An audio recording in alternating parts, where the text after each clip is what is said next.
तो हेलो दोस्तों, आज हम एवेंजर्स असेंबल सीजन 1 के एपिसोड 3 को एक्सप्लेन करेंगे। लेकिन वीडियो में आगे बढ़ने से पहले मैं आपको बताना चाहूँगा कि अगर आपने अभी तक एपिसोड 2 को नहीं देखा है तो सबसे पहले उसे देख लें ताकि कहानी को समझने में आसानी हो और आप अच्छे से एंजॉय कर सकें। एपिसोड 3 की शुरुआत में हम फाल्कन को देखते हैं जो अपनी मॉम के द्वारा बनाई गई कुकीज को लेकर तेजी से अवेंजर टावर की तरफ बढ़ रहा होता है, क्योंकि आज अवेंजर टावर में उसका पहला दिन था। लेकिन रास्ते में आयरन मैन फाल्कन से कुकीज छीन लेता है, जिसके बाद फाल्कन और आयरन मैन के बीच में कुकीज को लेने के लिए रेस होना शुरू हो जाता है। अब फाल्कन और आयरन मैन जब अवेंजर टावर में आते हैं तो फाल्कन को नर्वस देखकर टोनी उसे समझाता है कि तुम घबराओ नहीं, तुम जल्द ही सभी अवेंजर्स के साथ घुल मिल जाओगे। इसके बाद फाल्कन अपनी मोम की कुकीज लेकर उस जगह पर आ जाता है जहां पर कैप्टन अमेरिका बाकी के अवेंजर्स के साथ मीटिंग कर रहे थे।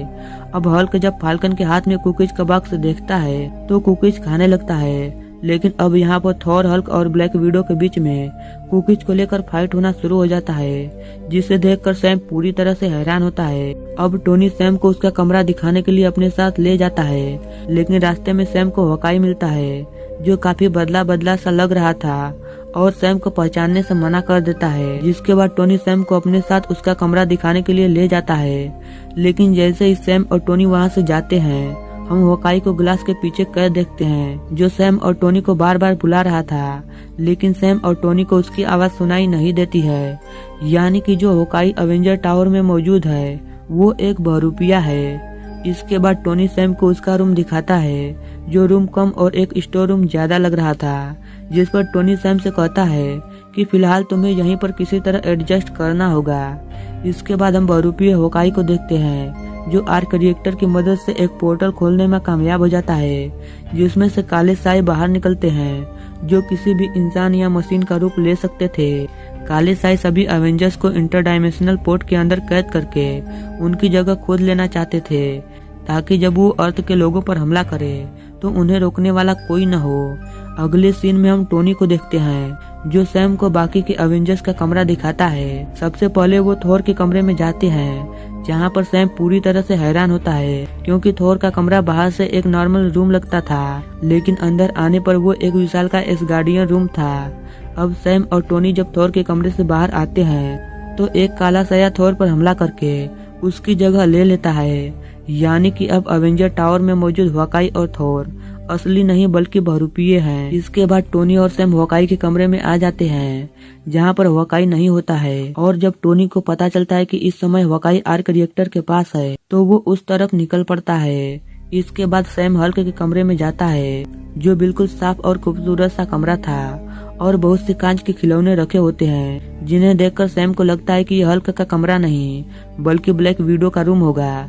लेकिन तभी वहां पर हल्क आ जाता है जो सैम से अपनी चीजों को न छूने के लिए बोलता है। इसके बाद सैम हल्क के कमरे से बाहर आ जाता है, जिसके बाद एक काला साया हल्क पर भी कंट्रोल पाकर उसे इंटरडायमेंशनल टाइमलाइन में बाकी अवेंजर्स के साथ भेज देता है। यानी कि अब अवेंजर टावर में मौजूद हल्क असली नहीं बल्कि एक बहरूपिया है। अब सैम को कैप्टन अमेरिका मिलता है जो सैम को अपने साथ ट्रेनिंग करने के लिए बोलता है, जिस पर सैम राजी हो जाता है। वहीं दूसरी तरफ जब टोनी आर्क रिएक्टर के पास पहुंचता है तो देखता है कि हॉकाई और थॉर मिलकर आर्क रिएक्टर को स्टार्ट करने की कोशिश कर रहे थे।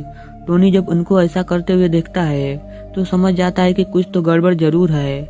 वहीं दूसरी तरफ सैम और कैप्टन के ट्रेनिंग के दौरान काले साई कैप्टन पर भी कंट्रोल पा लेते हैं, जिसके बाद कैप्टन सैम पर हमला करना स्टार्ट कर देता है और सैम किसी तरह अपनी जान बचाकर वहां से भागने लगता है। रास्ते में सैम को ब्लैक विडो मिलती है जो सैम पर हमला करना स्टार्ट कर देती है, क्योंकि वो असली ब्लैक विडो नहीं बल्कि एक बहरूपिया थी। अब यहाँ पर टोनी आ जाता है जो सैम को बचाकर अपने साथ ले जाता है और सैम को सारी बातें बताता है कि किस प्रकार सभी अवेंजर असली नहीं बल्कि बहरूपिये हैं। लेकिन तभी वहां पर हल्क आ जाता है जो टोनी और सैम पर हमला करना स्टार्ट कर देता है। टोनी हल्क को रोकने की पूरी कोशिश करता है, लेकिन वो ऐसा नहीं कर पाता है और काले साइड टोनी पर हमला करके उसे भी बाकी अवेंजर्स के पास इंटरडायमेंशनल पोर्ट में भेज देते हैं। इसके बाद हल्क सैम का पीछा करने लगता है, लेकिन सैम किसी तरह हल्क से बचकर वहां से निकल जाता है। अब पूरे अवेंजर में सिर्फ सैम ही बचा था, और जब वो काले साई के बारे में रिसर्च करता है तो उसे टोनी की एक वीडियो मिलती है जिसमें उसने आर्क रिएक्टर से एक पोर्टल ओपन कर दिया था जिसमें से एक काला साया बाहर निकल गया था और उसी ने अपने बाकी के साथियों को बाहर लाने के लिए ये सब किया था।